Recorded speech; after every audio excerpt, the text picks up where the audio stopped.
Well, I want to begin with a question, and I need everyone to be honest, okay? And I'm going to start with the ladies, and as you're going to see, ladies first is a theme throughout this message today. And here it is, ladies. Here's a question for you. How many of you growing up fantasized about the perfect wedding? I mean, it's like you married the perfect guy, it's gonna be the perfect day, you got the perfect relationship, and then someday you were gonna have the perfect kids, and you were gonna move into the perfect house, and then it's gonna be like you're gonna be married for 50 years, and you were gonna still be in love with each other. Show of hands, ladies, be honest. How many of you thought that? Oak Creek Franklin, come on, let's hear. Okay, thank you for your honesty. Guys, how many of you had a very different fantasy than that? That your fantasy was something along like this, is I'm gonna get married and it's gonna be steamy for 50 years straight. I mean, every time we see each other, it's like, man, we can't even keep our hands off each other kind of thing. Guys, how many was that your fantasy growing up? Let's be honest. Now, I need everybody to participate with this last question.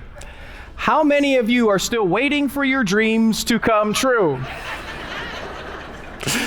Well, if that's you, good. Today we are in week 2 of our series called Relationships on Purpose. And let me just give you just a recap of what the series is all about. Last week I kicked it off by talking about how many of us, here's what we believe about relationships, even though we wouldn't say this. Great relationships happen by accident. And I use this example in the job that I have. I have had countless conversations with people who come to me with just relational frustrations. Maybe they're moving into a relational season, and it's a different one. And then I'll ask my version of, well, what's your plan for that? And I'll get the look of, plan? It's a relationship. Why would I have a plan? And the reason why we feel that way is because we don't connect the dots between planning and relationships. And we also said this last week, we said that much of our relationship frustrations and challenges and even fallouts are actually presentable if we would be willing to approach our relationships with more intentionality, with more purpose behind them. We said that God designed us for relationships, which means He has a plan and a purpose for all our relationships. And when we defer to His plan and purposes, we're not going to have perfect relationships because none of us is perfect, but great relationships is actually possible. Now, the big idea last week, and this is kind of where we're going through the rest of our series, is we looked at God's approach to all our relationships. And we contrasted it with our approach to our relationships. Once again, even though we wouldn't say it, it's what we do.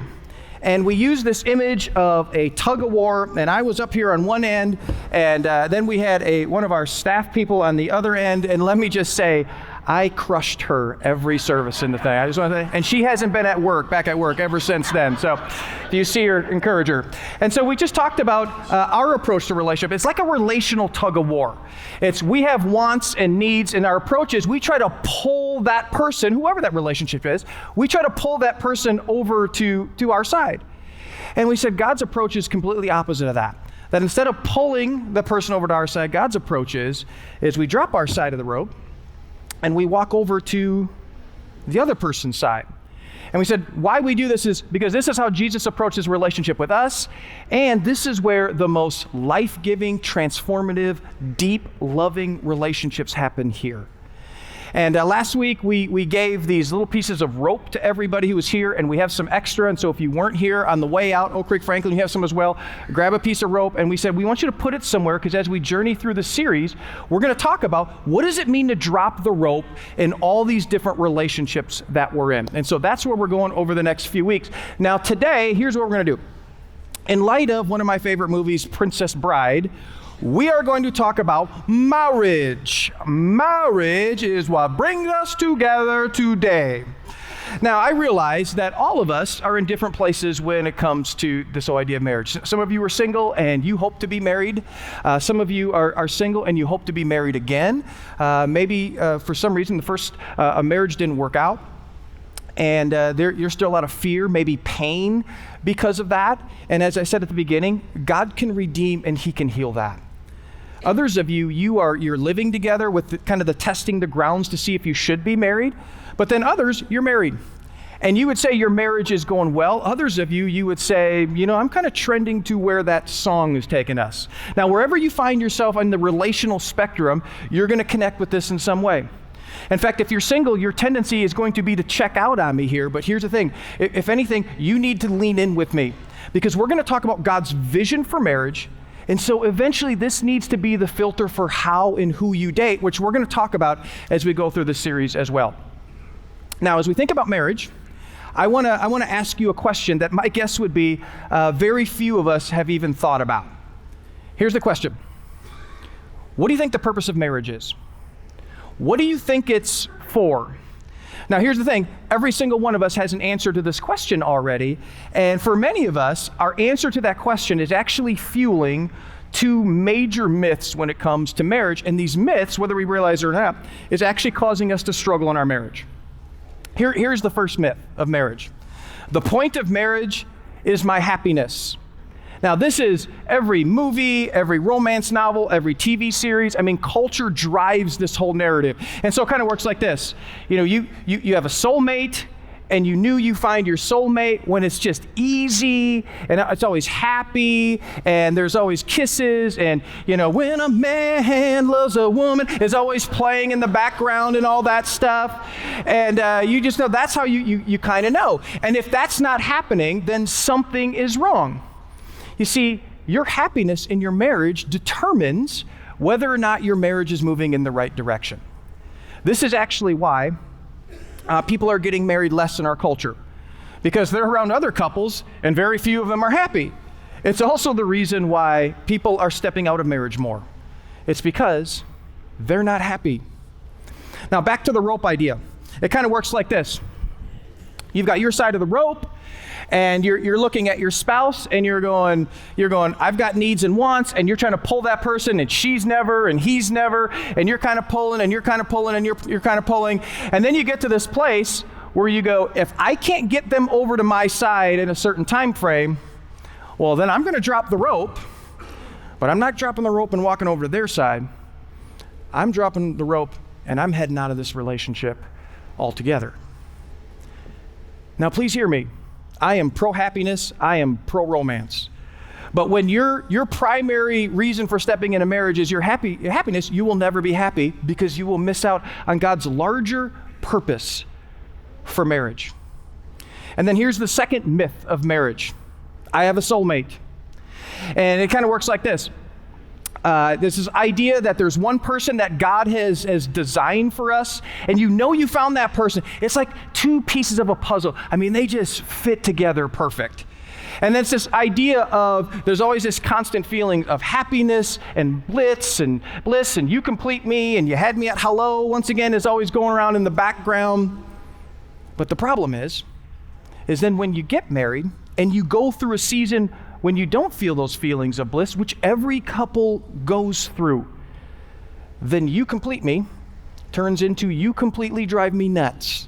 And you begin to wonder, maybe I married the wrong person. What's interesting is that the Bible doesn't talk about God having a soulmate for us. Instead, it talks a ton about how do we become the kind of person that attracts the right kind of person, so together we step into God's vision for marriage together. You see, if you believe that you have a soulmate, then you will constantly live with this low level of doubt, because when things aren't going well, that doubt will give you an out. Now, today what I want to do is I want to talk about God's answer to the question, what's the purpose of marriage? And to do that, we're going to look at a passage that has become very controversial over the years. But let me just say this about it. When we understand this passage in its context, I'm telling you, everybody wins. Everybody wins. Don and I will celebrate our 20th wedding anniversary in a couple months. And I tell you, this passage, you're clapping for her. I appreciate that. Yeah, she's not in this service, maybe in the next one. For 28 years, and this passage has, I believe, saved our marriage.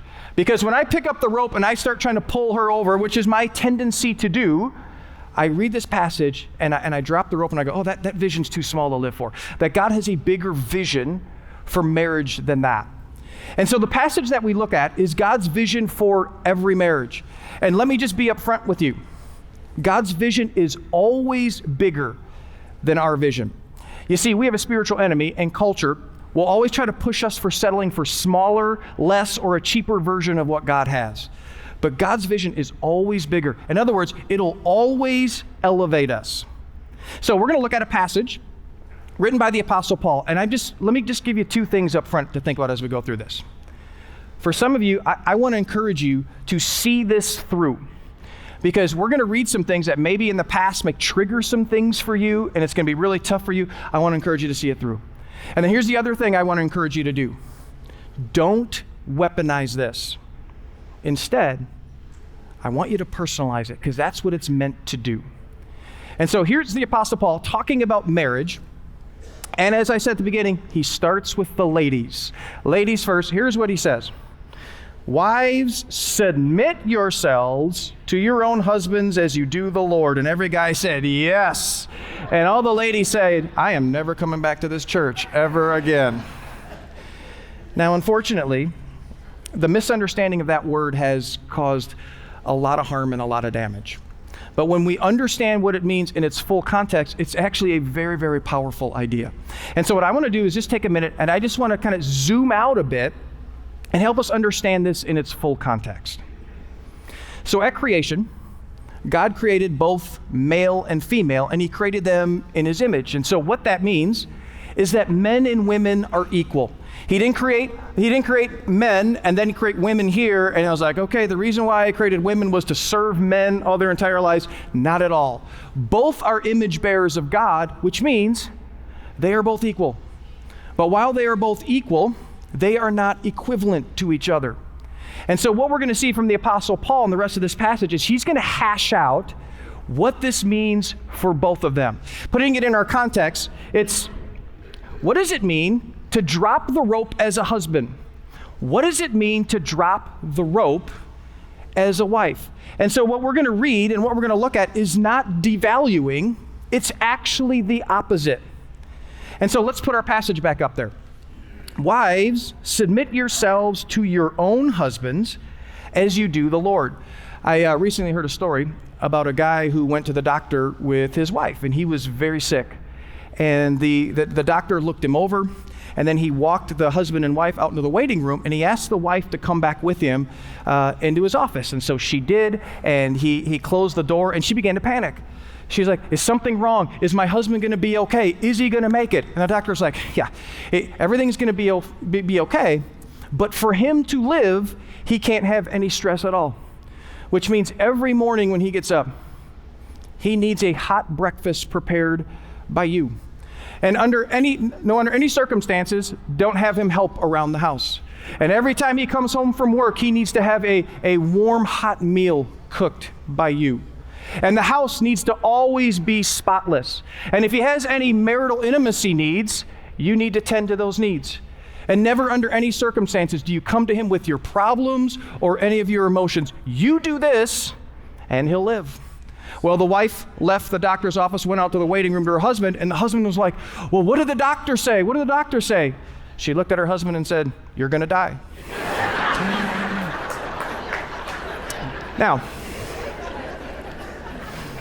Now, let's be honest, it's funny, cute joke and all that stuff. But what's not funny is that for many of us, this is what we think submit means. So let me tell you what submission is not. Submission is not a wife is a doormat to her husband, that she is there to cater to his every wants and every need. That is not what submission is.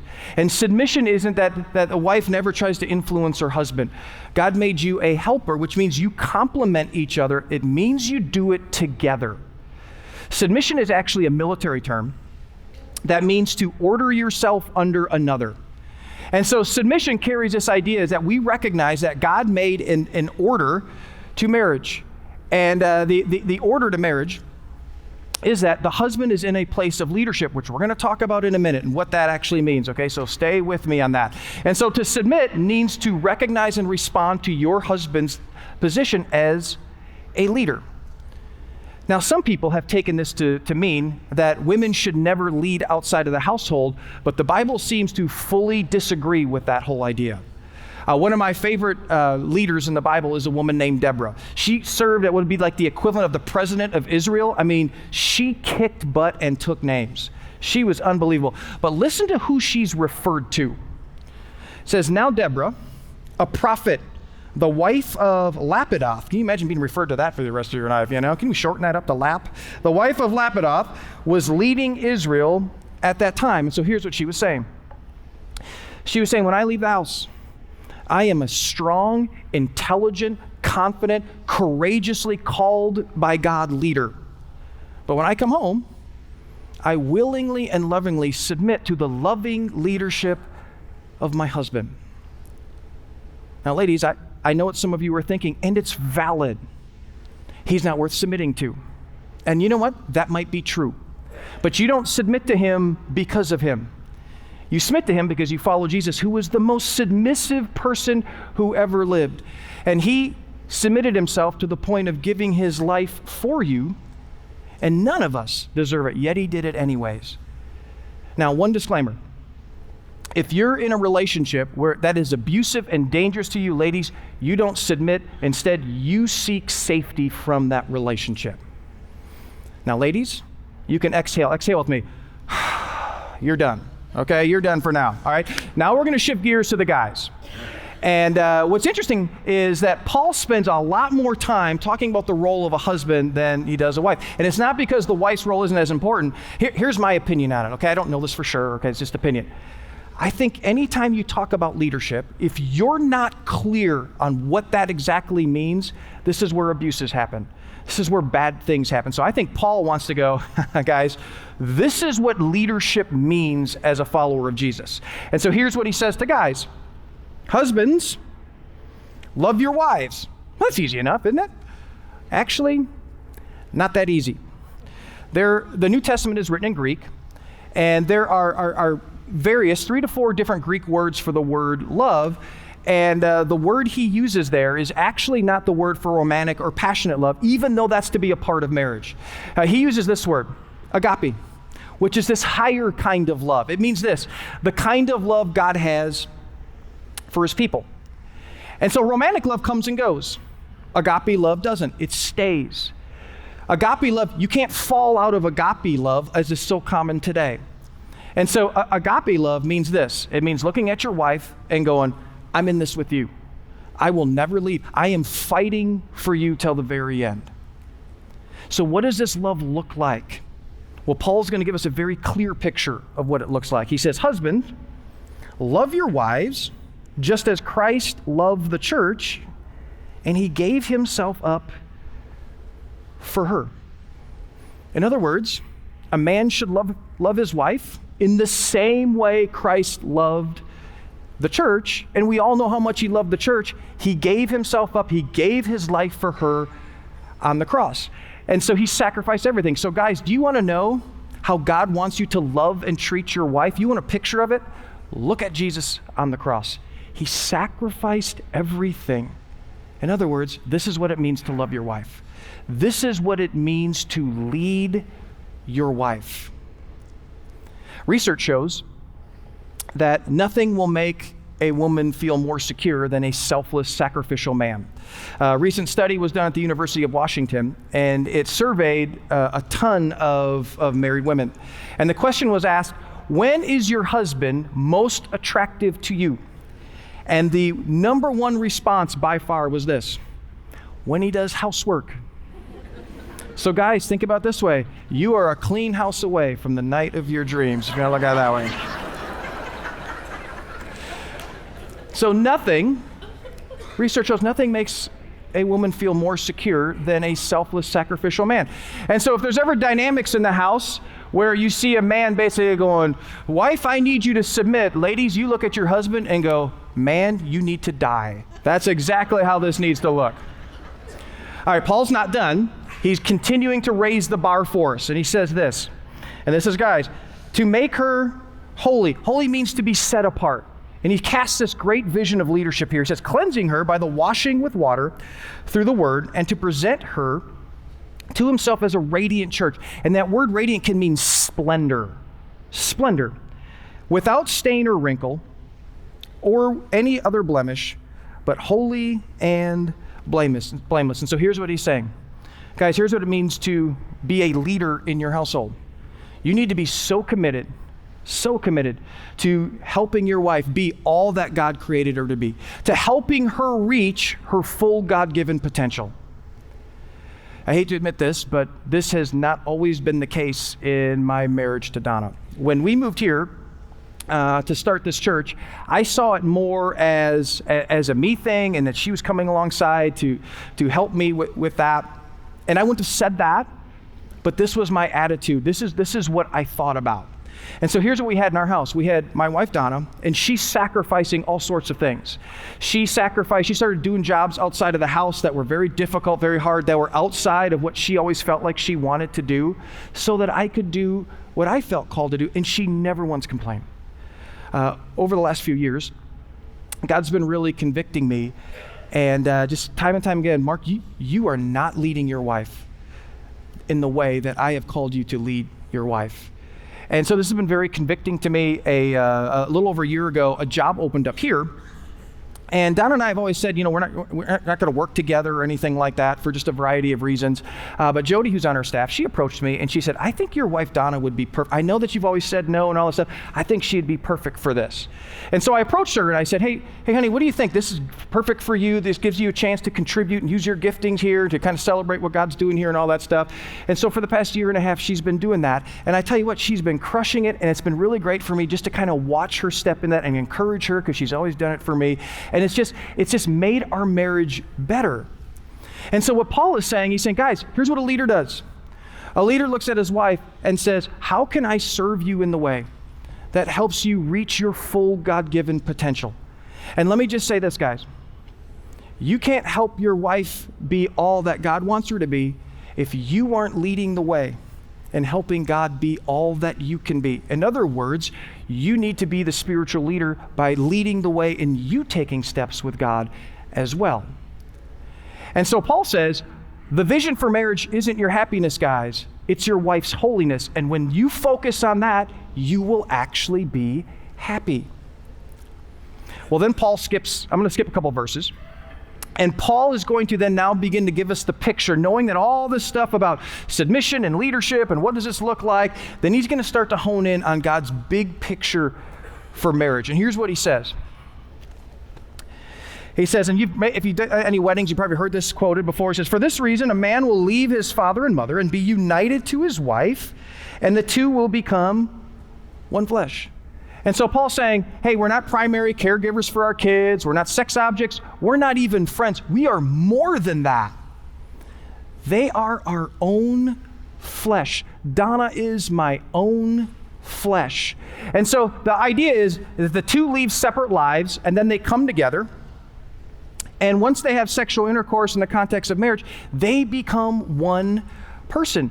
And so sex is actually the physical example of a couple becoming one person. Not physically just, but spiritually. This is a profound mystery. Okay, Paul, well, what's the mystery? What we just talked about, the two becoming one? Nope, not it at all. But I am talking about Christ and the church. The mystery is that Jesus weds himself to us. In fact, if you read the New Testament, you see Jesus is referred to as the bridegroom and the church is referred to as the bride.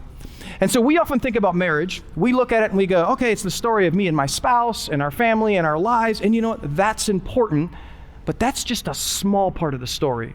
You see, God created marriage to point to the true story of redemption.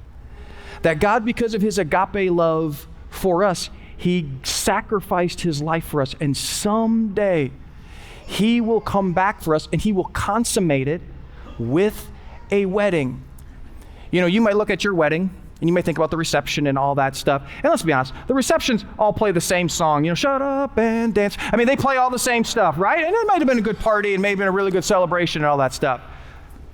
But it will be nothing compared to what God does for us. And so he is fully committed to us for eternity. And so our marriages are meant to communicate his story and his commitment to us. Now, let me just ask you this, not a show of hands, okay? Let me show of hands. Single people who are thinking about being married someday again, or for the first time, and married couples, do you see your marriage through that lens? I think for many of us, we need to shift our thinking of marriage. And when we look at our marriage, we need to think that something's happening between my spouse and me that should be happening between God and me. And when we start to see it outside of my soulmate, my happiness, and our life, and our family, and all that stuff, what will begin to happen? It'll elevate it to something greater and bigger and more. When you get to this point, this is beginning to see marriage at the next level. Well, Paul wraps it up, and he wraps it up gratefully by addressing both husband and wives. And what's great about how he wraps it up is he gives us the key to each other's heart. And he says, however, each one of you must also love his wife. And so he's talking about husbands. So husbands, love your wives as he loves himself, and the wife must respect her husband. Husbands, love your wives. Wives, respect your husband. With all the research that's coming out with this all day, this is absolutely brilliant. And so once again, I'm going to start with the ladies. Ladies, a man's greatest need is respect. Doesn't mean he doesn't need to be loved. He does. But respect is the greater need. You see, respect is such a powerful thing in our lives that we will change our behavior for it because God wired our hearts to receive it in that way. And I'm going to tell you a little secret about us, and don't tell anyone else, okay? Just don't tell anyone else. One of the best ways to our hearts is through the words you say. And do you know what doesn't work? Belittling, sarcasm, criticism. See, we would never tell you this. Your words mean more to us than anyone else's words. I can be done with a message and get a few compliments, always appreciate that, all that stuff. But I can be at home and Donna can come in and she can go, man, that was a really good message today. And that just lands different. I start to puff out my chest and go, really? Tell me more about that. I mean, there's just something that happens there. And so let me ask you this question, ladies. What is one thing you can say to encourage your husband? What is one thing that you can say? And you're going to say, yeah, but he's not that. Don't worry about what he's not. Speak to him on what he could be. You see, you need to believe in him so he can believe in himself. Guys, a woman's greatest need is to be loved. Once again, doesn't mean that she doesn't need respect, because she does. But love is the greatest. And so let me ask you this question, guys. What is one thing you can do to love your wife each day? And I want to give you a couple ideas. One thing I want to encourage you to do is I want you to internalize this sentence. I love you because. I love you because. And I want you to say something very specific to her. I love you because you're such a great mom. I love you because you sacrifice for our family. I love you because you put up with my junk every single day. Here's something else I want you to do. I want you to just ask her this question. What is one thing I can do for you that will show you that I love you? What is that? And then do it. She needs to know, without a shadow of a doubt, that you truly love her. Now, final thing. So I'm going to give you just a couple small tidbits that will just kind of help you take this as you leave here today. So here's the first thing. I just want you to, and once again, single or married. What is your answer to this question? What's the purpose of marriage? And the reason why this is so important, but we would gloss by it, is because your belief about it will determine how you live in it. Are you settling for small, for what culture says, or are you elevating? And then rising to where God's vision of marriage is all about. And single people, let me just say this. Don't settle. Don't settle. The second thing I want to encourage you to do is an assignment.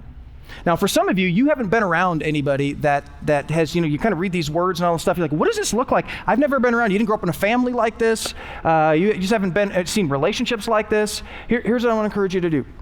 I want you to find one or two couples that are been married longer than you, that love God truly and love each other.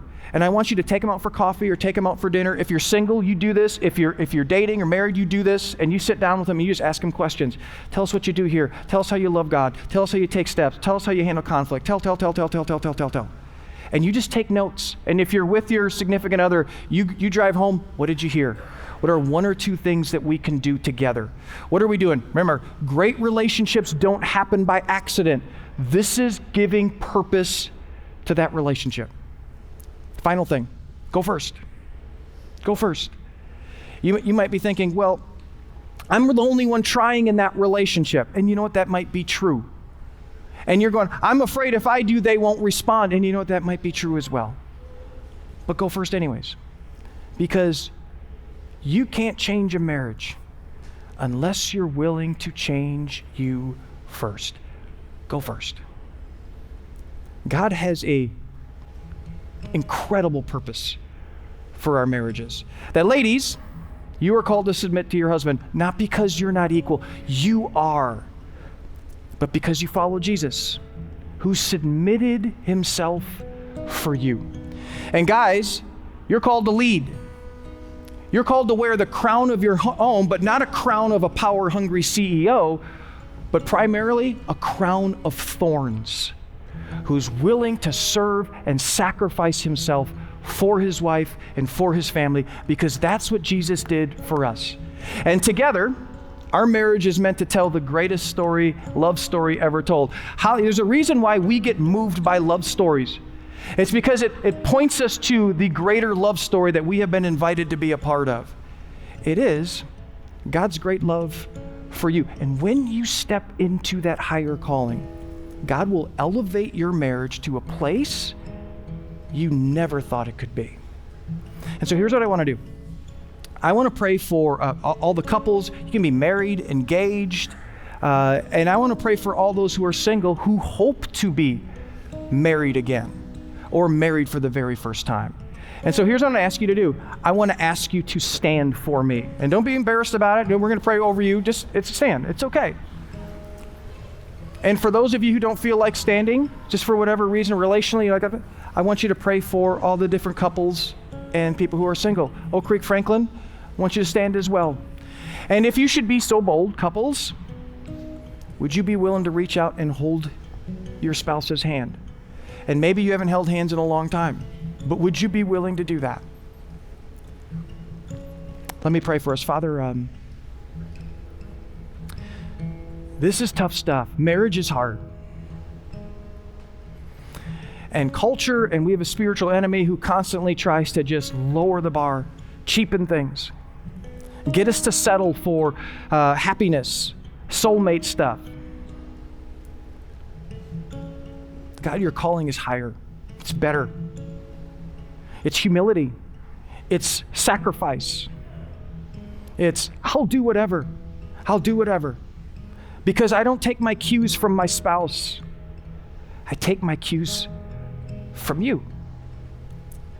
God, I want to pray over every single couple here. I want to pray for those that are engaged. I want to pray for those who are married. I want to pray, God, for those who hope to be coupled someday and to step into marriage, maybe for the first time or once again. And Father, I would pray that there would be such a commitment to your calling as husbands. And guys, I just want to speak into you a little bit. Guys, God's got a great calling for you to lead. Great calling for you to lead. And it's sacrificial. And it's selfless. May you lead and be committed to leading in such a way. And may you be committed to leading your family spiritually in such a way by first taking the steps yourself. Not perfect, just taking the steps. And wives, the calling is to defer. Not because you're less than. No way. No way. And I pray, God, over all the wives and future wives, and what that means and what our culture tells us doesn't lessen anything. Actually, it elevates. Because humility always elevates. And Father, I would just pray for those who just need healing in their relationship, that you would spiritually speak so loud to them. And they would do whatever it takes to drop the rope and go over to their spouse's side. God, we want strong marriages in our church, because that represents strong families, strong kids, next generation stuff. God, we defer to you and what you're doing. So Holy Spirit, do an incredible work in our church across the board. And God, may you and what we do point to your story, the greatest story ever told, of your deep agape love for every single one of us. And I pray this in Jesus' name. Amen.